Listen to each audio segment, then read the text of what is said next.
Salut les quatrièmes, on se retrouve pour cette fin de chapitre. Je vous propose un exercice corrigé qui est sur exactement le même modèle que celui que vous avez à faire et à me rendre, accompagné d'un QCM. Et comme ça, je pourrai noter tout ça et ça nous validera à la fin de notre chapitre.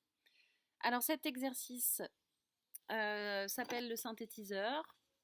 Je vous ai mis dans le PDF l'exercice. En tout cas, c'est Steve qui construit son propre synthétiseur. Pour ça, il va utiliser des buzzers. Chaque buzzer émet une note particulière.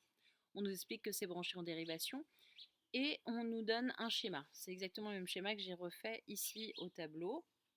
Donc vous avez une pile, un dipôle générateur qui va fournir de l'énergie, un courant électrique à tous les buzzers. On part déjà d'une situation, on voit bien où vous avez seulement un interrupteur qui est fermé. C'est justement sur quoi vont être posées les deux premières questions.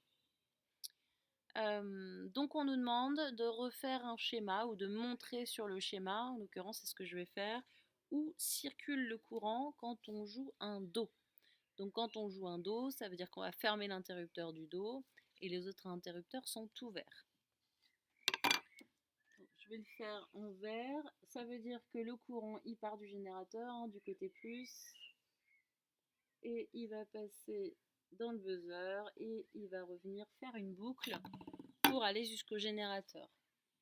Ici, j'ai bien schématisé où le courant circule quand je joue un Do. La deuxième question, on nous demande quelle est la valeur de l'intensité du courant du générateur lorsqu'on joue le Do. Dans l'énoncé, on nous a précisé que quand on appuie sur une touche qui ferme l'interrupteur, on entend un Do et on a 50 mA. Comment on peut savoir quelle est l'intensité du courant ici? Eh bien, le courant circule dans un circuit qui est en série. Les autres interrupteurs étant ouverts, ils ne rentrent pas en jeu. Je n'ai pas d'autres branches dérivées où le courant circule. Je suis dans un circuit en série. Je parle d'intensité, donc je vais citer la loi d'unicité. La loi d'unicité me dit que dans un circuit en série, l'intensité est la même partout dans le circuit.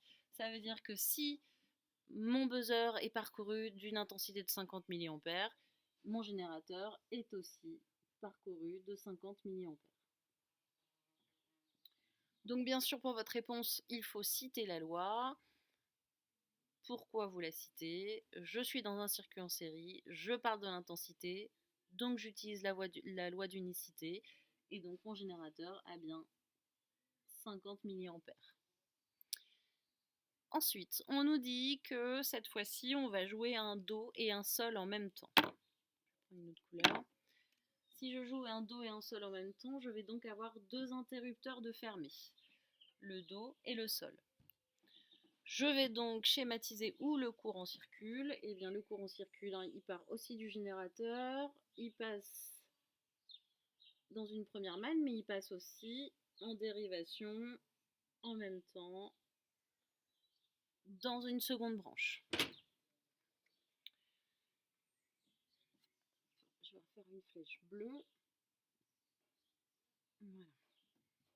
Et dernière question, on nous demande cette fois-ci, et encore une fois, quand on joue ces deux notes, quelle est l'intensité du courant qui traverse le générateur, que fournit le générateur pour ces deux buzzers. Cette fois-ci, je suis dans un circuit en dérivation.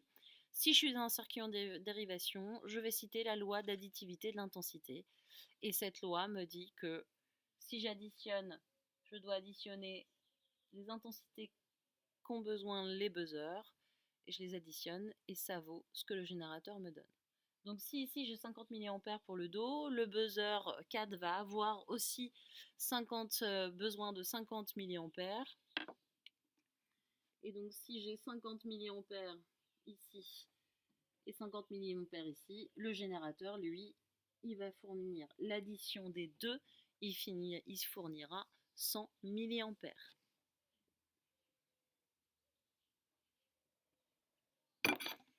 Voilà, j'espère que ça a été assez clair. Je vous laisse et je vous souhaite bon courage et je vous laisse 2 jours pour me renvoyer tout ça. Merci et bonne journée. Salut les quatrièmes.